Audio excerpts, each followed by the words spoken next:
বেসরকারি উন্নয়ন সংস্থা ব্র্যাক মাইক্রো ফাইন্যান্স প্রোগ্রামের উদ্যোগে বগুড়ার বিনামূল্যে চক্ষু সেবা ক্যাম্প অনুষ্ঠিত হয়েছে। দৃষ্টি ফিরে পাওয়ার পথ, গ্রামীণ চক্ষু সেবার উদ্যোগ শীর্ষক এই ক্যাম্পে 470 জন রোগীকে সেবা প্রদান করা হয়। গতকাল ধুনট উপজেলায় ক্যাম্পে চিকিৎসা সেবা প্রদান করে বগুড়ার গাক চক্ষু হাসপাতাল।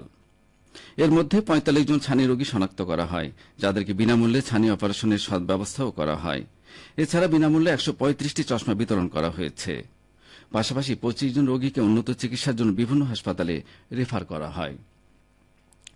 ব্র্যাকের এই উদ্যোগের উদ্বোধন অনুষ্ঠানে উপস্থিত ছিলেন ধুনট উপজেলার উপজেলা নির্বাহী অফিসার খ্রিস্টোফার হিমেল রিসিল ও ব্র্যাক কর্মকর্তাবৃন্দ। এ সময় বক্তারা বলেন, সমাজের অসহায় ও নিম্ন আয়ের মানুষের জন্য এ ধরনের সেবামূলক উদ্যোগ অত্যন্ত প্রশংসনীয়।